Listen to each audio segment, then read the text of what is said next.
Mohammad Hanif Khan secretary, यहाँ पे जो तशरीफ रखते हैं स्टेज पे number 1 area manager, number 1 senior sales manager साहब, और इस पंडाल में तमाम एरिया मैनेजर साहबान, सीनियर सेल्स मैनेजर साहबान, सेल्स मैनेजर साहबान, सेल्स नुमाइंदगान और जो हमारे फंक्शनल साहबान यहाँ पे तशरीफ ले आए, उन तमाम दोस्तों का दिल की गहराइयों से शुक्रिया अदा करता हूँ जिन्होंने वलाना तौर पे मुझे वेलकम किया एयरपोर्ट पे, फिर यहाँ जब आए हाल पे तो बहुत इज्जत दी, मोहब्बत दी, बड़े खुलूस से उन्होंने वेलकम किया।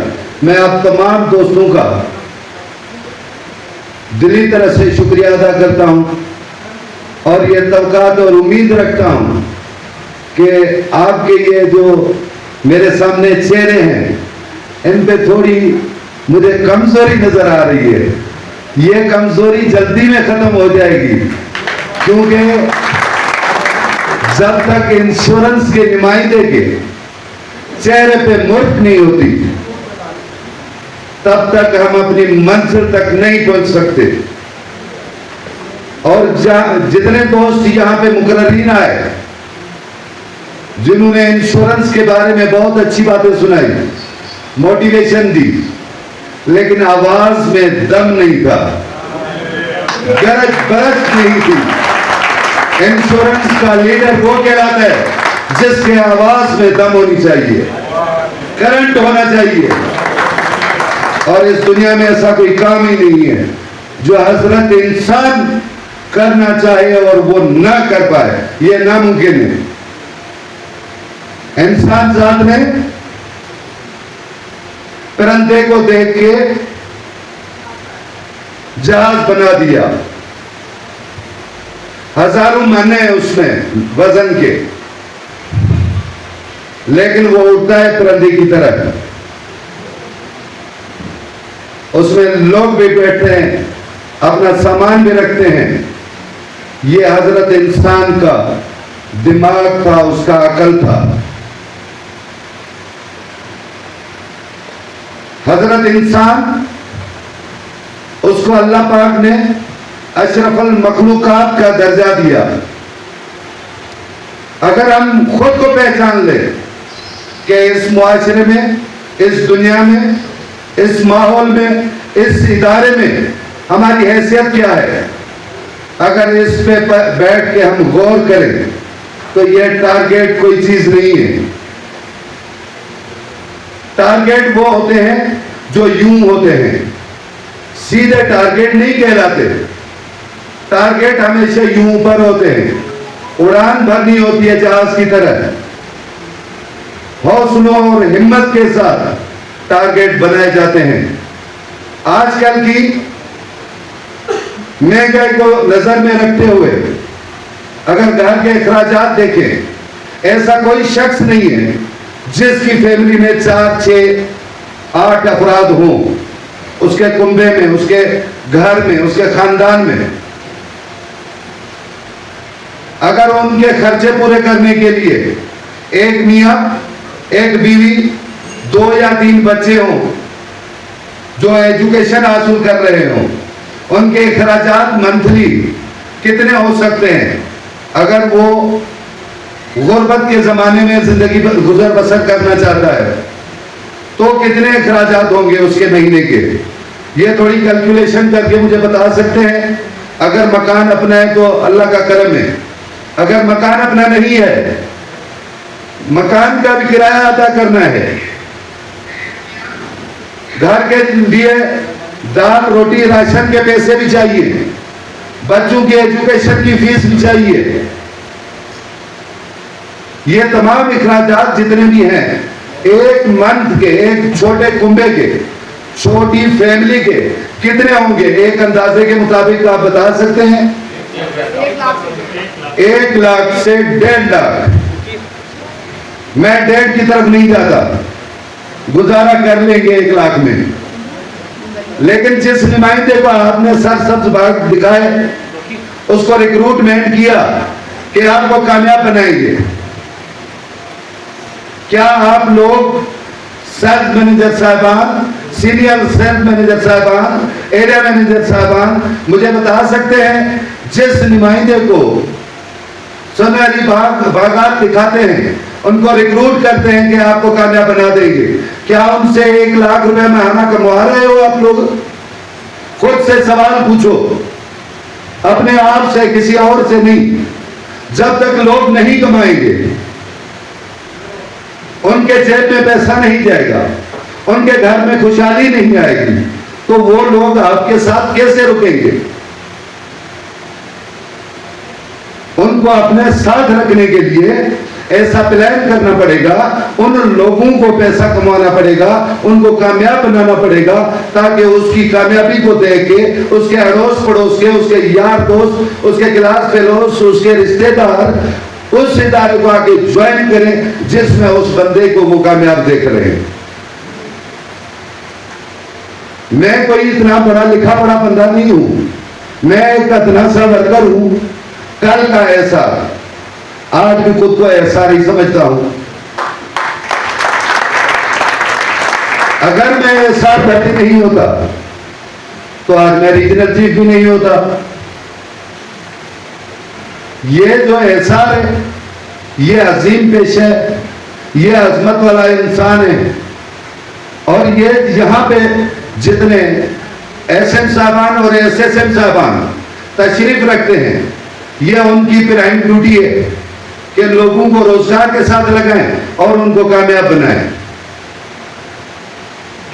अगर इस ड्यूटी के साथ हम जुड़े हुए हैं और ये जिम्मेदारी अपने सर ले रहे हैं, तो फिर आपकी कामयाबी को कोई रोक नहीं सकता। आप जितना टारगेट बनाओ, जितना पैसा कमाना चाहो, वो पैसा आप कमा सकते हैं। लेकिन इसमें इंश्योरेंस के इदारे में हमारे सीनियर हमेशा बताते रहते हैं, यहाँ पे बहुत सारे सीनियर साथी नजर आ रहे हैं, उनके चेहरे बता रहे हैं कि वो सीनियर साथी हैं। 2 चीजों की बड़ी अहम जरूरत होती है, एक ऑनेस्टी के साथ वर्किंग कर, जिस क्लाइंट को टाइम दो, उसी टाइम से 2 मिनट आप पहले वहां पे पहुंचो।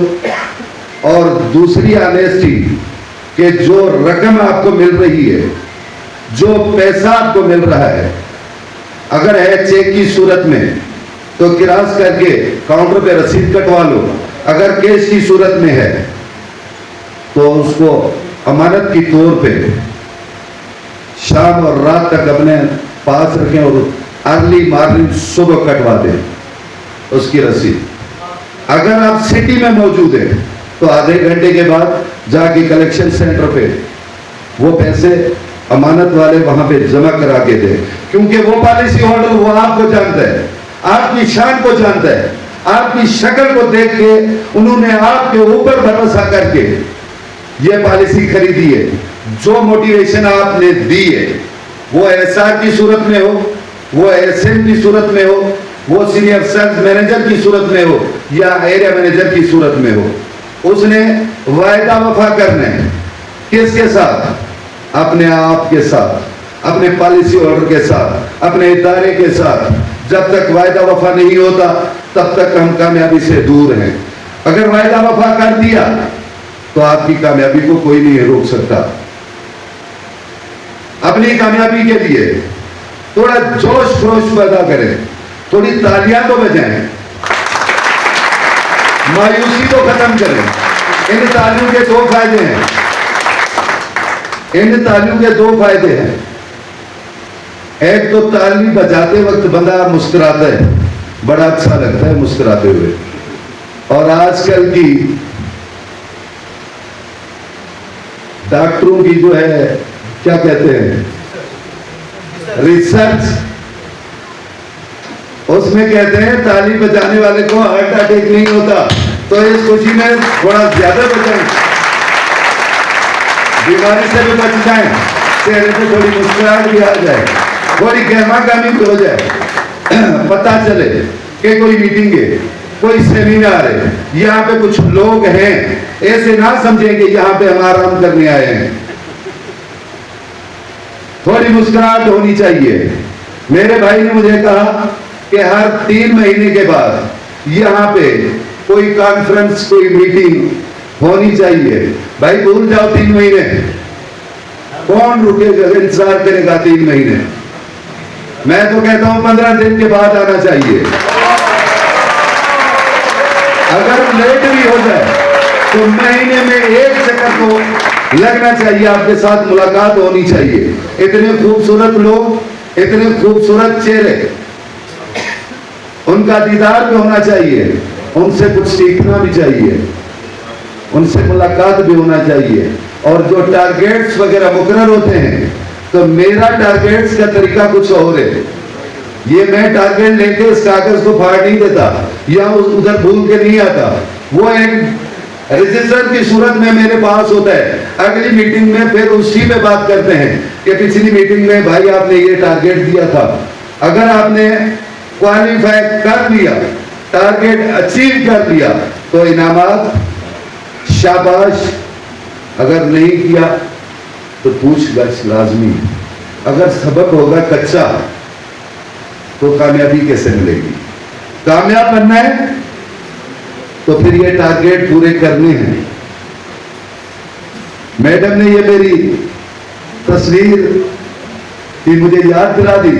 ये मैं सक्खर में जोनल होता था, एक कोई 700-800 बंदों का मजमुआ था, सालाना ग्रैंड फंक्शन था, मैंने किया था वहां पे। तो उसमें स्टाफ, ऑफिसर, एरिया मैनेजर साहबान, फील्ड वाले दोस्त, लेकिन फंक्शन इस तरीके से किया था कि जैसे बंदा बेटे या बेटी की शादी करता है, उसकी खुशी होती है, उसमें ढोल गाना बजाना, 4-4, 6-6, 7-7 आइटम खाने के इस खूबसूरत एसी वाले हाल में किया था, जो आज भी वो जब दिन याद आता है तो मैं समझता हूँ वो भी कोई इतना बड़ा खूबसूरत और खुशी का दिन था जिस दिन हमने अपने टारगेट्स अचीव किए थे। ऐसे फंक्शन में यहाँ कोयटा में करना चाहता हूँ। क्या आप साथ देंगे? आप साथ देंगे? और ये जो छोटे छोटे टारगेट है, एरिया मैनेजर साहबान को मेरी गुजारिश है कि वो अपना टारगेट ना रखें। उनके टारगेट्स की जरूरत नहीं है। एसएम और एसएसएम साहबान के टारगेट हो। कौन से टारगेट? अपना प्रीमियम नहीं, अपने प्रीमियम को भूल जाओ। एसएम का टारगेट है हर महीने में 2 बंदे रिक्रूटमेंट करना। एरिया मैनेजर साहबान का ये फर्ज बनता है, ये उनकी ड्यूटी है कि अपने तमाम एसएम साहबान को वाच करें कि किसने 2 नुमाइंदे रिक्रूट किए, किसने नहीं किए। सेक्टर हेड साहबान उनको वाच करें, उन पे नजर होनी चाहिए। एक सेल्स मैनेजर से 2 बंदे रिक्रूट कराना और जितने एसआर अपने पास आ गए हैं उनसे 1 लाख रुपया कमवाना।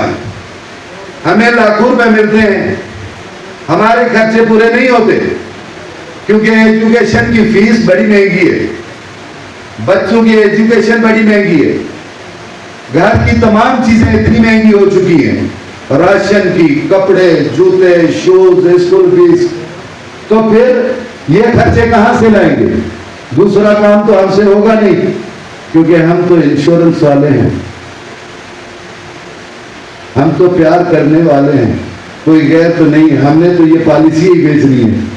पॉलिसी बेच के एक तो अपने वर्कर को पैसा कमाना है, उनको तरक्की दिलवानी है, उनके घर में खुशहाली लानी है।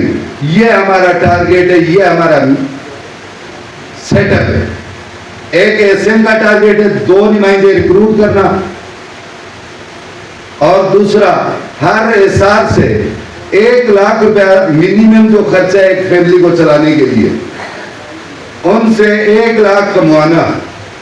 1 लाख कैसे मिलेगा उस एसआर को? कितना प्रीमियम होना चाहिए एसआर के घर में 1 लाख रुपया जाए? 3.5 लाख रुपए। चलो 3 लाख करवा लो, हर हिसाब से 3 लाख प्रीमियम करवा लो कंप्लीट। फिर देखते हैं कि अगली मीटिंग में या उससे अगली में दिसंबर तक आपके चेहरों पे कितनी मुस्कुराहट होती है। और वो एसआर के साल में होते हैं। आप एसएम साहिबान गाड़ी पे आते हो या नहीं आते हो?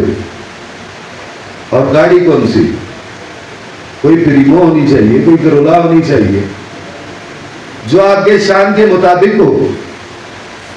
इस दौर में इस खूबसूरत इदारे को ज्वाइन करने के बाद अगर हम बाइक पे आ रहे हैं और मैदान पे आ रहे हैं तो फिर हमने तो इस इदारे को ज्वाइन नहीं किया। इस इदारे को ज्वाइन करने के 2 मकसद हैं। एक है अपना फ्यूचर बनाना, एसआर भर्ती हो जाओ। ये सीटें आपके लिए हैं, लेकिन इन सीटों को मुफ्त में हासिल नहीं किया जाता, इनकी कीमत अदा करनी होती है। जो कीमत अदा करेगा वो यहां से तरक्की करके यहां पे आ जाएगा। जैसे मैडम ने कहा, मैं आखिर में बैठती थी, मैं सोचती थी कि मैं कैसे मैनेजर बनूंगी, मैं कैसे इस सीट पे आऊंगी। तो अल्लाह पाक ने मैडम आपका ख्वाब पूरा कर लिया। आप अपने नुमाइंदों को, अपने एसआर्स को, अपने एसएम्स को, एसएसएम साहबान को मोटिवेट करो। ऐसा माहौल बनाओ अपने दफ्तरों का कि लोग आए तो दौड़ते लेकिन जाने को दिल ना करे। ऐसा दफ्तर का माहौल खूबसूरत हो। पॉलिसी होल्डर आपका दफ्तर में जब तशरीफ ले आए तो उसका माइंड सेट हो कि मैं 30, 40, 50 हजार की पॉलिसी खरीद लूंगा, लेकिन वहां पहुंचने के बाद वो पूछे कि सही बड़ी पॉलिसी कितने की होती है, मैं वो बड़ी पॉलिसी लेना चाहता हूं। ये आपका कमाल होगा। ये कमाल दिखाओ, कर्श में दिखाओ। और रही बात बलूचिस्तान की, 2-3 दोस्तों ने कहा, बलूचिस्तान वालों, मेरे भाइयों, यहां पे कोई कुछ नहीं आगे करेगा, करना सारा कुछ आप लोगों ने है। जाल बिछाने हैं, रिक्रूटमेंट करनी है। जिस तरीके से अब्दुल नबी साहब ने बताया कि फिला जगह पे, फिला स्टेशन पे, तहसील में, डिस्ट्रिक्ट में, area office, sector office, senior search manager का एजेंसी ऑफिस, सर्च मैनेजर का एजेंसी ऑफिस, ये जब बनेंगे तो हर इलाके से हमारी रिक्रूटमेंट होगी। जब हर इलाके से रिक्रूटमेंट होगी, न्यू ब्लड आएगी, हर कम्युनिटी का, हर बिरादरी का बंदा जब आपको ज्वाइन करेगा तो फिर आपके प्रीमियम को कोई नहीं रोक सकता। ये 70 करोड़ तो बहुत कम है, आप 1 अरब भी कर सकते हो। मैंने लास्ट ईयर 2023 में सरकार से ट्रांसफर होकर मुझे हैदराबाद जोन मिला, 78 करोड़ बेस था। जब मीटिंग हुई सेक्टर हेड साहबान के साथ, मैंने बोला कितना प्रीमियम करना चाहते हो? बोला सही, अगर कोशिश करें तो हमारा 80-85 करोड़ हो जाएगा। मैंने बोला 78 से 80-85 ये कौन सा टारगेट हुआ? बोला कितना करना चाहते हो? मैंने बोला मैं तो 1-10 करना चाहता हूं। 1 करोड़ 10 लाख मेरा टारगेट ये है। 1 अरब 10 करोड़ मेरा टारगेट ये है। और अरब से नीचे की बात कोई भी ना करे, मैं सुनने के लिए तैयार नहीं हूं। ये हर अदना वर्कर का, हर एसएम का, हर एरिया मैनेजर का, हर एसएसएम का, हर सेक्टर हेड का टारगेट है 1 अरब। दूसरी बात, सुनने के लिए तैयार नहीं हूं। इसके लिए रात दिन मेहनत करनी पड़े, गांव गोटू शहरों में जाना पड़े, देहातों में जाना पड़े, तो मैं जाने के लिए तैयार हूं। मुझे लेके चलो, बनाओ प्रोग्राम। अपने एजेंसी ऑफिस में चलेंगे, एरिया ऑफिस में चलेंगे, सेक्टर ऑफिस के मीटिंग करेंगे, एक्टिविटी बढ़ाएंगे, रिक्रूटमेंट में प्राइज अवार्ड्स रखेंगे, बहुत सारे प्राइज देंगे आप लोगों को।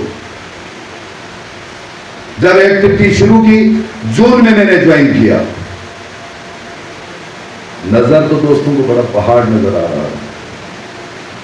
जब एरिया मैनेजर्स के साथ मीटिंग हुई तो मैंने कैलकुलेशन करके उनको बताया, मैंने 1-10 तो मैंने टारगेट बनाया था यार, आपकी कैलकुलेशन के मुताबिक 1 अरब 5 करोड़ आपके हो गए। आप पक्का यकीन समझोगे हो गए। जून में उनको बता दिया, और अल्लाह के फजल से जब ईयर क्लोज हुआ तो 1 अरब 4 करोड़ हुआ। अब नबी साहब आपने 2 करोड़ और 40 बोला है, 40 हो सकते हैं। आपके न्यू एरिया में इधर प्रमोट होने जा रहे हैं, न्यू एसएसएम बनेंगे, न्यू एसएम बनेंगे, न्यू ब्लड आएगा, मुख्तलिफ टेरिटरीज में दफ्तर लगेंगे, न्यू ब्लड आएगा, मुख्तलिफ कम्युनिटीज के लोग आएंगे, तो प्रीमियम कैसे नहीं होगा? आपने टाइम देना है, ऑनेस्टी करनी है, और इंशाअल्लाह ताला प्रीमियम आपके पीछे आएगा। आपने प्रीमियम के पीछे नहीं जाना, लेकिन दफ्तर आपने खूबसूरत बनाने हैं, माहौल खूबसूरत बनाना है, कमिटमेंट पे पूरा उतरना है, एक पॉलिसी होल्डर के साथ, एक अपने उस एहसास के साथ जो आपकी कामयाबी का राज है। मैं अपनी कामयाबी का राज एहसास को समझता हूं, आज भी खुद को एहसास समझता हूं। अगर एहसास नहीं बनता तो आज रीजनल चीफ भी नहीं होता। तो इंशाल्लाह अपनी मीटिंग्स, सेमिनार्स, गैदरिंग्स होते रहेंगे। मैं इस छोटे से, शायद अल्लामा इकबाल का है, अकेला ही निकला था जाने पे मंजिल, अकेला ही निकला था जाने पे मंजिल, लोग आते गए और कारवां बनता गया। ये कारवां है। इस इंश्योरेंस के इदारे में एक बंदा ही आता है एसआर बन के, और फिर उस दरख्त की तरह जब छोटा पौधा लगाया जाता है, उसको पाल पोस के बड़ा किया जाता है, और जब वो बड़ा हो जाता है, कामयाब हो जाता है, तो उसका साया भी मिलता है और उसका फल भी मिलता है। तो आप अपने पौधे लगाओ, एहसार रिक्रूट करो, उनके साथ मुखलिस बन जाओ। इंशाअल्लाह ताला आपकी कामयाबी को कोई नहीं रोक सकता। मैं अपनी स्पीच को यहाँ पे खत्म करता हूँ, और आपके टारगेट्स आज शाम, कल शाम आपके साथ कहीं न कहीं मुलाकात होगी।